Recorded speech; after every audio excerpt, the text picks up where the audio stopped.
일본 고등학생의 충격적인 발언으로 일본 사회가 발칵 뒤집혔습니다. 그녀는 일본에서 태어나 평범하게 수업을 들으며 한국에 대해 미개한 나라, 일본의 모조품만 만드는 나라라고 배워왔습니다. 일본은 선진국, 한국은 후진국이라는 교육을 자연스럽게 받아들였죠. 그런데 최근 난카이 대지진의 전조로 보이는 지진이 연일 발생하며 일본 사회는 불안에 휩싸였습니다. 규모 4.0, 5.2의 지진이 잇따라 발생하면서 시민들의 불안감은 극에 달했고, 그런 혼란 속에서 그녀가 마지막 탈출구로 선택한 곳은 뜻밖에도 한국이었습니다. 호기심 반 두려움 반으로 운명처럼 찾아간 한국. 하지만 그곳에서 그녀가 마주한 것은 누구도 예상하지 못한 충격적인 진실이었습니다. 과연 그녀는 그곳에서 무엇을 보았을까요? 지금부터 그 특별한 이야기를 함께 들어보시죠. 좋아요와 구독은 영상 제작에 큰 힘이 됩니다. 그럼 지금부터 이야기를 시작하겠습니다. 저는 일본 도치기현에서 태어나 자란 에미코 타카하시입니다. 18살 고등학교 졸업을 앞둔 평범한 학생이죠. 하지만 제겐 6년간 숨겨온 비밀이 있었어요. 졸업여행 목적지는 한국 서울입니다. 선생님의 발표에 교실이 술렁거렸습니다. 몇몇 친구들은 왜 하필 한국이야라며 투덜거렸고, 저는 가슴이 두근거렸어요. 솔직히 말하면 저는 한국을 무시해왔어요. 경제 규모도 일본의 3분의 1밖에 안 되는 나라가 뭘 할 수 있겠어요? GDP도 일본이 4조 달러인데 한국은 겨우 1.8조 달러잖아요. 기술력도 문화 수준도 당연히 일본이 우월하다고 생각했죠. 하지만 중학교 2학년 때부터 비밀리에 BTS를 좋아해왔거든요. 학교에서 다이너마이트 댄스를 췄다가 친구들에게 따돌림을 당했어요. 야, 에미코. 너 일본인 맞아? 왜 맨날 한국 것만 좋아해? 일본 문화가 훨씬 우수한데 왜 그런 걸 좋아하냐고. 그날 이후 모든 한국 관련 앱들을 숨기고 혼자만의 취미로 만들었죠. 이번에도 너 때문에 한국 가는 거 아니야? 라며 비꼬더라고요. 집에서는 더 심했어요. 조부께서 제 스마트폰에서 한국어 학습 앱을 발견하시고 격노하셨거든요. 이런 걸 왜 깔아놨느냐? 우리 일본이 한국보다 모든 면에서 우수하다. 기술도 경제도 문화도. 조부는 옛날 군인 출신이라 일본의 절대적 우월성을 확신하고 계셨어요. 방에는 일본 국기까지 붙여두시며 일본 정신을 바로 세워라고 하셨죠. 할아버지 말씀이 맞아. 한국 같은 작은 나라가 일본을 넘볼 수는 없겠지. 속으로 그렇게 생각했어요. 일본은 기술 강국이고 세계 3위 경제대국이잖아요. 한국은 그저 일본의 영향을 받은 후진국일 뿐이라고 확신했죠. 결국 수학여행은 교회 수련회라고 속이고 참여하기로 했어요. 혹시 일본인이라서 괴롭힘을 당하면 어떡하지? 일본 뉴스에서는 한국의 반일 감정, 경제 위기 같은 소식만 나오는데. 하지만 동시에 호기심도 있었어요. 과연 한국이 정말 일본만큼 뒤떨어진 나라일까? 제가 좋아하는 BTS가 나온 나라가 정말 그렇게 초라한 곳일까? 6년 동안 스마트폰 너머로만 봐왔던 그 나라를 드디어 직접 볼 수 있게 된 거니까요. 아마 일본의 우월성을 다시 한번 확인하게 되겠죠? 교회 수련회에 다녀올게요. 거짓말을 하는 제 입술이 떨렸습니다. 조부는 의심스러운 눈빛이었지만 교회라는 말에 안심하셨어요. 밤마다 방에서 몰래 한국 여행을 준비했어요. 어머니의 낡은 태블릿으로 한국어 회화를 연습했죠. 안녕하세요, 감사합니다, 죄송합니다. 작은 목소리로 발음을 익히며 서울 지하철 노선도를 외웠어요. 9호선, 2호선, 강남역, 명동역.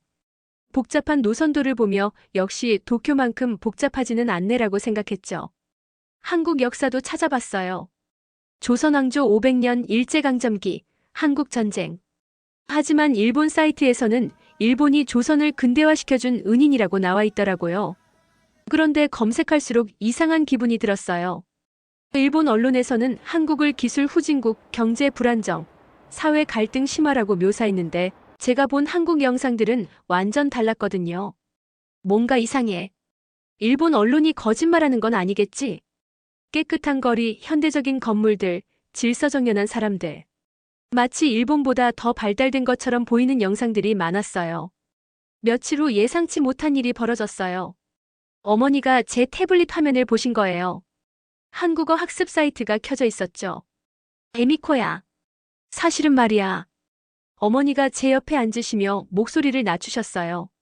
나도 20년 전에 한국에 가보고 싶었어. 겨울 연가가 유행했을 때 말이야. 귀를 의심했어요. 항상 조부 앞에서는 한국 얘기를 절대 안 하시던 분이 정말 가보고 싶었는데 할아버지가 일본 여자가 왜 그런 나라에 가려 하느냐며 극구 반대하셔서 어머니의 눈빛이 아련해졌어요. 그때도 일본 언론에서는 한국을 부정적으로만 보도했어. 하지만 드라마를 보니까 정말 아름다운 나라더라고. 어머니도 의심스러우셨던 거예요? 그럼 일본이 정말 모든 면에서 우월한지, 한국이 정말 그렇게 뒤떨어진 나라인지, 어머니도 저처럼 뭔가를 숨기고 사셨구나. 한국에 대한 관심을, 호기심을, 그리고 의문을. 에미코야 가봐. 진실을 확인해와. 할아버지는 내가 설득할게. 정말요? 나는 못 가봤지만 너는 가서 우리가 지금까지 믿어온 게 진실인지 확인해줘. 그날 밤 잠을 이룰 수 없었어요. 혹시 일본에서 한국을 의도적으로 폄하하고 있는 건 아닐까? 어머니 세대에서도 제 세대에서도 이런 의심을 품고 사는 사람들이 있는 건 아닐까? 하지만 여전히 일본인으로서의 자부심은 있었어요. 설마 한국이 기술 강국 일본을 넘어설 리는 없겠지. 내일부터 시작될 여행에서 그 답을 찾을 수 있을까요? 인천공항에 내리는 순간 저는 입을 다물 수 없었습니다. 규모가 하네다 공항의 3배는 되어 보였어요. 연간 7천만 명을 처리하는 세계 6위 규모라니 이럴 수가 있나요? 이게 정말 한국 공항이야? 자동 입국 심사대에서는 안면 인식으로 1초 만에 통과됐어요. 로봇 안내원이 5개 국어로 안내하고 홀로그램 디스플레이까지. 마치 SF 영화 속 세상 같았어요. 일본 하네다 공항보다 10년은 앞서 있네. 친구가 경악하며 중얼거렸어요. 저도 동감이었습니다. 일본이 기술 강국이라고 배워왔는데 이건 뭐죠? 더 충격적인 건 서비스 수준이었어요. 임산부 승객이 어지러워하자 즉시 의료진이 대기하고 휠체어와 산소 마스크까지 준비됐거든요. 일본 공항 응급 상황 대응이 이렇게 신속하지는 않은데 선생님도 놀라셨어요. 지하철로 이동하면서 진짜 충격을 받았어요. 티머니 카드 하나로 지하철, 버스, 택시, 편의점, 심지어 자판기까지 모든 결제가 되는 거예요. 이거 어떻게 하는 거야? 제가 당황하자 옆에 있던 한국 학생이 친절하게 알려주더라고요. 카드 하나면 서울 어디든 갈 수 있어요. 환승도 무료고요. 일본은 아직도 JR 카드, 지하철 카드, 버스 카드 따로따로인데 한국은 하나로 모든 게 해결되다니요. 지하철에 타보니 더 놀라웠어요. 와이파이는 기본이고 오지 속도가 일본의 5배는 빠른 것 같았어요. 스마트폰으로 영상을 틀어도 끊김이 전혀 없더라고요. 한국 인터넷 속도가 세계 1위래요. 가이드가 설명해 주셨어요. 평균 28.6mbps인데 일본은 20.2mbps라고 하더라고요. 승객들의 매너도 예상과 달랐어요. 조용하고 질서정연하며 노약자 배려도 자연스럽게 이루어지고 있었죠. 편의점에 들어가니 또 다른 세계였어요. 24시간 운영에 온갖 서비스가 가능하고 택배 발송, ATM, 공과금 결제까지 모든 게 가능했어요. 어서 오세요. 일본에서 오셨나요? 점원이 일본어로 인사하며 밝게 웃어주시더라고요. 완전 낯선 외국인인데도 전혀 차별하지 않고 택시기사 아저씨가 말했어요. 한국 어때요? 일본과 많이 다르죠? 정말 상상했던 것과 완전 달라요. 훨씬 발달되어 있어요. 그럴 줄 알았어요. 많은 일본 관광객들이 놀라고 가시거든요. 그날 밤 호텔에서 멍하니 앉아 생각했어요. 도대체 지금까지 제가 믿어온 게 뭐였던 걸까요? 일본 언론이 한국을 의도적으로 폄하한 건 아닐까? 내일은 또 어떤 충격적인 현실이 기다리고 있을까요? 한복을 입고 경복궁에 들어서는 순간 숨이 멎었어요. 화려한 단청과 웅장한 건물들이 일본 어떤 궁궐보다 아름다웠거든요. 더 섬세하고 우아했죠. 와, 이런 아름다운 건축물을 가진 나라였구나. 친구들과 사진을 찍으며 감탄했어요. 하지만 가이드의 설명을 들으면서 웃음이 점점 사라졌어요. 여기가 1895년 명성황후가 시해당한 곳입니다. 일본 군인들과 낭인들이 조선의 왕비를 궁궐에서 살해했죠. 뭐라고요? 그런 끔찍한 역사를 저는 들어본 적이 없었거든요. 그리고 시신을 불태워 증거를 인멸했습니다. 한 나라의 왕비를, 여성을 이렇게. 가이드의 목소리가 무거워졌어요. 주변 일본 학생들이 모두 조용해졌죠. 일본 교과서에는 이런 내용이 없죠. 가이드가 조심스럽게 물었어요. 저는 고개를 끄덕일 수밖에 없었습니다. 저희는 일본이 조선을 근대화시켜준 은인이라고 배웠어요. 각 나라마다 역사를 보는 관점이 다르니까요. 하지만 한국은 아픈 역사도 숨기지 않고 정직하게 가르치고 있어요. 그 말이 가슴을 찔렀어요. 한국은 부끄러운 역사도 당당히 교육하는데 일본은 왜 진실을 숨기고 있는 걸까요? 스마트폰으로 검색해보니 더 충격적인 사실들이 나왔어요. 강제징용, 위안부, 731부대, 문화재 약탈. 이게 다 일본이 저지른 일이야? 손이 떨렸어요. 제가 자랑스럽게 생각했던 일본이 이런 끔찍한 일들을 저질렀다니요. 죄송합니다. 정말 죄송합니다. 제도 모르게 중얼거렸어요. 괜찮아요. 과거는 과거예요. 중요한 건 진실을 아는 거죠. 가이드의 성숙한 태도에 더욱 충격받았어요. 일본이 그런 잘못을 저질렀는데도 이렇게 포용력 있게 대해주시다니. 일본인들은 이런 역사를 모르나요? 한국 대학생이 조심스럽게 물었어요. 네. 교과서에 없어요. 오히려 일본이 도움을 줬다고. 그렇구나. 그래서 서로 오해가 생기는 거네요. 그들의 이해심 있는 반응에 오히려 더 부끄러워졌어요. 일본인인 제가 오히려 더 좁은 마음을 가지고 있었던 거죠. 한국 사람들은 정말 성숙하시네요. 일본이 그런 일을 저질렀는데도 과거를 딛고 미래를 봐야죠. 우리는 일본과 친구가 되고 싶어요. 그 순간 깨달았어요. 제가 지금까지 얼마나 편협한 교육을 받아왔는지, 얼마나 무지했는지를. 일본의 우월성만 믿고 살았던 제 자신이 너무나 부끄러워졌습니다. 한국인들의 이런 성숙함과 관용 앞에서 일본인인 게 부끄러워지기까지 했어요. 내일은 또 어떤 놀라운 사람들을 만나게 될까요? 롯데월드 타워를 올려다보며 또 한 번 놀랐어요. 555m로 일본에서 가장 높은 스카이트리 634m와 비슷한 규모더라고요. 한국에 이런 초고층 빌딩이 있다니. 바이킹을 타고 내려오다 계단에서 발을 헛디뎠어요. 발목을 삐끗하며 그대로 주저앉았죠. 아야. 그 순간 어디선가 한국인 아저씨가 달려와 저를 부축해 주시더라고요. 괜찮아요? 어디 다쳤나요? 병원 가야겠어요. 완전 낯선 외국인인데 마치 딸을 걱정하는 아버지처럼 도와주시는 거예요. 일본에서는 이런 일이 흔하지 않거든요. 5분도 안 되어 의료진이 도착했어요. 그런데 놀랍게도 간호사가 유창한 일본어로 말을 걸더라고요. 어디가 아프신가요? 걱정하지 마세요. 금방 나을 거예요. 일본 병원은 예약만 2주 걸리는데 여기서는 즉시 엑스레이 촬영에 응급처치까지 완벽했어요. 그것도 외국인인 저에게요. 다행히 골절은 아니고 염좌네요. 이틀 정도만 조심하시면 괜찮을 거예요. 의사 선생님도 일본어로 자세히 설명해 주셨어요. 치료비도 일본의 절반 수준이더라고요. 일본에서는 외국인 진료가 이렇게 체계적이지 않은데 선생님이 감탄하셨어요. 치료 후 나오니 아까 도와주신 아저씨가 아직도 기다리고 계셨어요. 정말 다행이네요. 한국 여행 재미있게 하세요. 또 놀러와요. 번역기까지 켜가며 끝까지 챙겨주시는 모습에 눈물이 날 뻔했어요. 더 놀라운 건 대학생들이 다가온 거예요. 일본에서 오셨어요? 반가워요. 발목 괜찮아요? 저희가 휠체어 밀어드릴게요. 한국 어때요? 정말 너무 좋아요. 일본보다 의료 시스템도 좋고 사람들도 훨씬 따뜻해요. 과거는 과거고 지금은 지금이잖아요. 우리는 친구예요. 그 말에 가슴이 뭉클해졌어요. 일본이 그런 끔찍한 일을 저질렀는데도 이렇게 포용해 주시다니. 롯데월드 직원들도 마찬가지였어요. 휠체어 전용 동선 안내, 특별 관람석 제공, 일본어 통역 서비스까지. 일본 테마파크에서는 이런 세심한 배려 받아본 적 없는데.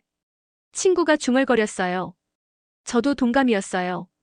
점심시간에 만난 한국 가족이 말했어요. 일본 분들이시구나. 환영해요. 한국 음식 드셔보세요. 자신들의 김밥까지 나눠주시며 정말 가족처럼 대해주시더라고요. 그 순간 깨달았어요. 이게 진짜 한국이구나. 단순히 기술이 발달한 게 아니라 사람들의 마음이 이렇게 넓고 따뜻한 나라구나. 어제까지만 해도 일본의 우월성을 믿었는데 이제는 한국 사람들의 인성과 사회 시스템, 모든 면에서 일본이 배워야 할 점이 너무 많다는 걸 인정할 수밖에 없었어요. 내일은 또 어떤 감동이 기다리고 있을까요? 한강 난지 캠핑장에 도착해서 입이 떡 벌어졌어요. 도심 한복판에서 캠핑이라니 도쿄에서는 꿈도 꿀 수 없는 일이거든요. 서울이 이렇게 여유로운 공간을 가지고 있다니. 강 양쪽으로 총 41km에 걸쳐 펼쳐진 한강공원을 보며 감탄했어요. 도쿄는 온통 콘크리트 정글인데 서울은 이렇게 도시와 자연이 완벽하게 조화를 이루고 있더라고요. 한국의 도시 설계가 일본보다 훨씬 체계적이네요. 선생님도 놀라셨어요. 자전거 도로, 산책로, 캠핑장, 수상 스포츠까지 모든 게 유기적으로 연결되어 있었거든요. 삼겹살 바비큐 준비가 시작됐어요. 고기를 구워서 상추에 마늘, 김치와 함께 쌈을 싸먹는데 정말 맛있더라고요. 이거 완전 맛있어. 일본 야키니쿠보다 훨씬 건강하고 맛있는데? 친구가 감탄하며 계속 먹더라고요. 저도 마찬가지였어요. 단순히 고기만 굽는 게 아니라 채소와 함께 먹으니 정말 건강한 식문화더라고요. 한국 음식이 세계적으로 인기 있는 이유를 알겠어요. 가이드가 설명해 주셨어요. 발효식품, 채소 위주의 균형 잡힌 식단이 서구화된 일본 식단보다 훨씬 우수하다고 하더라고요. 한강라면을 끓여서 야경을 바라보며 먹었어요. 컵라면인데도 이렇게 특별할 수 있다니. 이런 게 진짜 삶의 질이구나. 도쿄에서는 항상 시간에 쫓기며 살았거든요. 지하철은 10,000원이고 집값은 비싸고 여유라는 게 없었어요. 그런데 서울 사람들은 이런 공간에서 여유를 즐기며 살고 있더라고요. 해질녘 반포대교의 무지개 분수가 시작됐어요. 음악에 맞춰 춤추는 분수와 한강 야경이 환상적이었어요. 정말 아름다워. 도쿄에는 이런 곳이 없어. 한국 대학생들이 다가와서 말을 걸었어요. 한강 어때요? 일본에도 이런 곳 있어요? 없어요. 도쿄는 강이 있어도 이렇게 시민들이 즐길 수 있는 공간은 없어요. 그래요? 저희는 당연한 줄 알았는데. 서울은 생활하기 정말 좋은 도시예요. 정말 그랬어요. 교통, 문화, 자연, 편의시설이 모두 조화롭게 어우러진 도시였어요. 24시간 편의점에서 간식을 사고 강변을 따라 산책하며 친구들과 이야기를 나눴어요. 여기서 살고 싶다. 정말 진심이야. 맞아. 일본보다 모든 면에서 살기 좋은 것 같아. 어머니에게 메시지를 보냈어요. 어머니, 한국 정말 좋아요. 어머니의 20년 전 꿈이 틀리지 않았어요. 일본보다 훨씬 살기 좋은 나라예요. 그래? 정말 다행이다. 많이 배우고 와라. 어머니의 답장에서 부러움과 기쁨이 동시에 느껴졌어요. 잠들기 전 한강 야경을 바라보며 생각했어요. 한국은 첨단 기술과 전통 문화, 효율성과 여유로움이 완벽하게 조화된 나라였어요.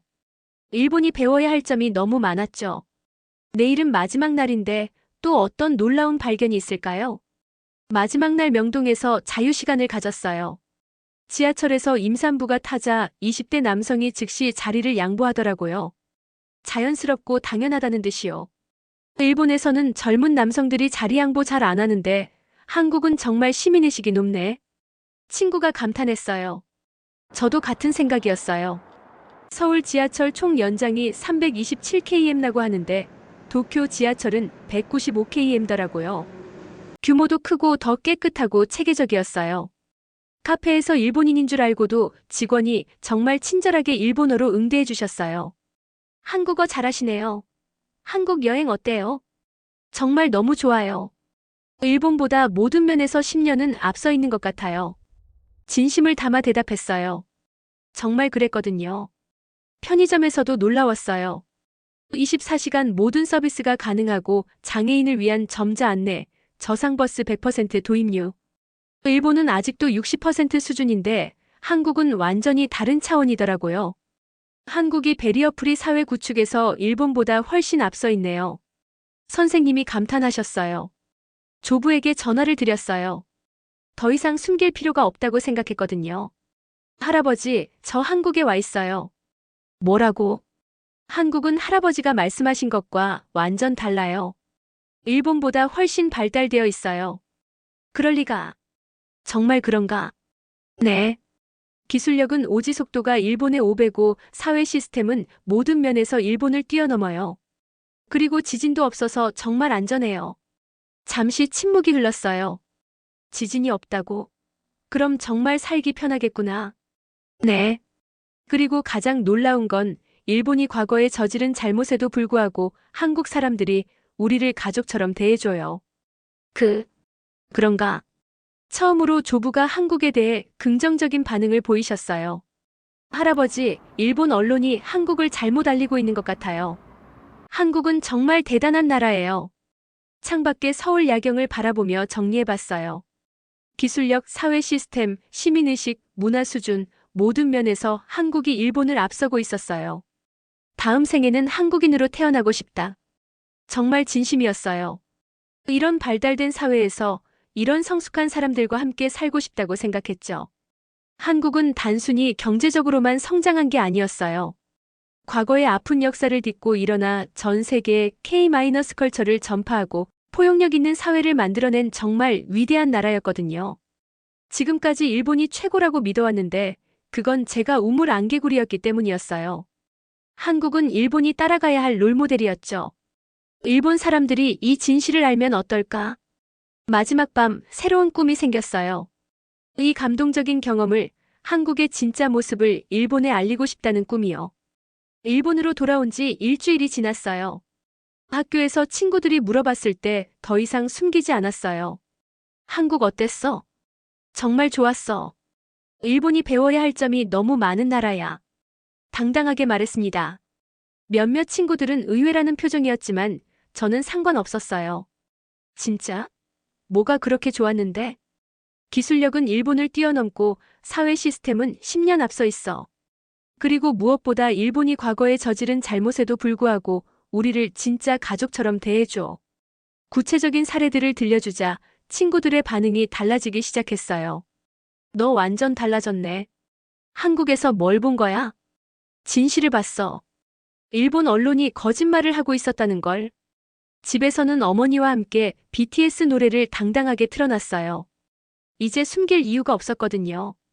에미코야, 한국 정말 좋았구나. 네, 어머니의 20년 전 꿈이 틀리지 않았어요. 꼭 가보세요. 그래. 나도 가보고 싶네. 조부와의 대화가 가장 중요했어요. 한국 사진을 정리해서 보여드렸어요.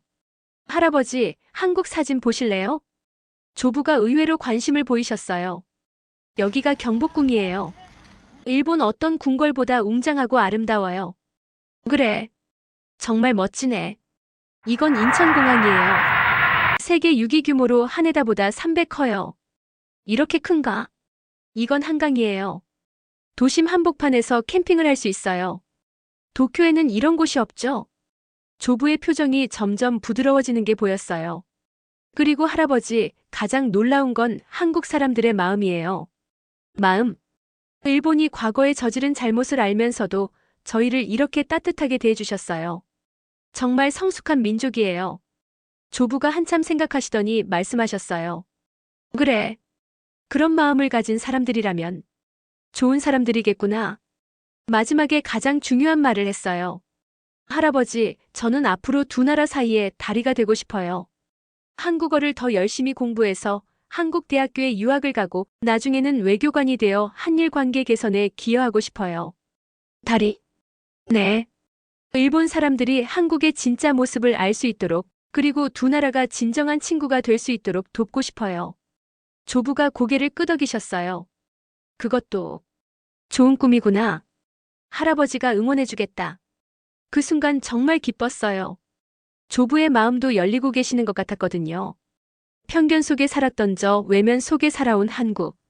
이제는 당당히 말할 수 있어요. 한국은 제가 몰랐던 가장 가까운 진실이었고 일본이 배워야 할 위대한 스승이었습니다. 6년 동안 숨어 살았던 제가 이제는 한국을 존경한다고 말할 수 있게 됐어요. 여러분도 편견 없이 한국의 진짜 모습을 보셨으면 좋겠어요. 이 이야기가 도움이 되셨다면 구독과 좋아요 부탁드려요. 감사합니다.